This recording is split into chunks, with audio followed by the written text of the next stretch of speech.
بالنسبه للمونتاج الاصدقاء، هذه هي قصبه باروس اللي كنت وريتكم في الفيديو اخر واحد. باروس 7 متر و20. يعني انا كنت جاي في الطوبيس ديجا درت لها قديت لها المونتاج ديالها وداكشي، ولكن غنحاول نخدمو معكم جديد. بالنسبه للمونتاج كيف كتشوفوا عندنا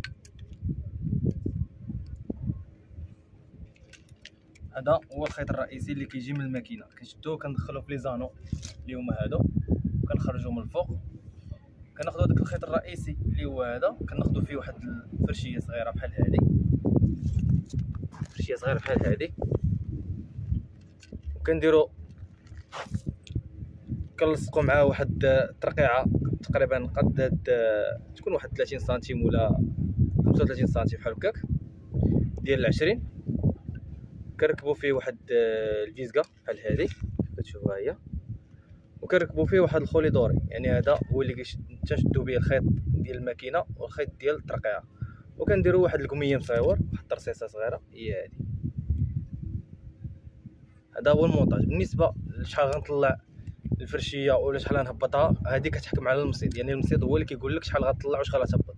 يعني خصنا دابا تنهبطوا لتحت، مثلا ملي كيكون الماء مخوي ولا شي حاجه، كنحاولوا اننا ما كنديروش الفندق، كنديروا تقريبا واحد نص مترو ولا مترو تقريبا.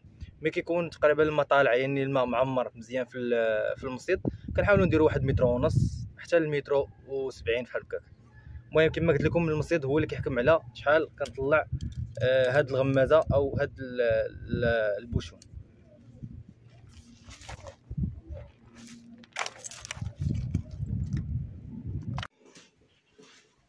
السلام عليكم، مرحبا بكم في فيديو جديد. ان شاء الله بحول الله غنحاول نشارك معكم واحد الحصيله ديال اليوم اللي هي عباره عن سمك البوري.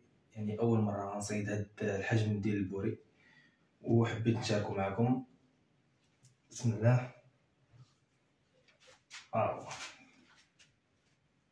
اللهم بارك.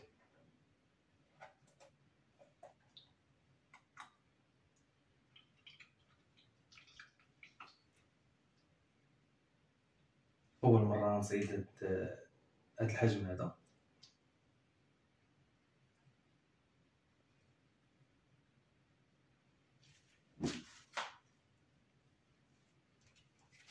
كذلك كاينه حبه اخرى تقريبا بحال صغير منه شويه،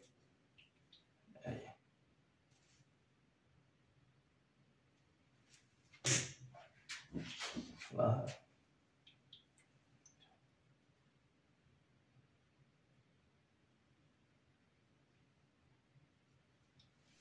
هو كما كتشوفوا الحجم ديالو مقارنه مع يديا، الحجم ديالو تبارك الله على راس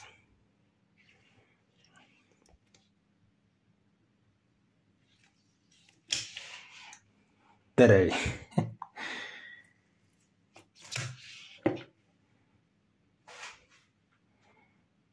تبارك الله ديال كما قلت لكم الحصيله قمت بالصيد ديالو بطريقه ديال البيلوطه، ترقيعه 26، الخيط الرئيسي ديال الماكينه 30. بالنسبه للقصبه اللي صيدت بها هذه باروس نوميد 7 متر و20.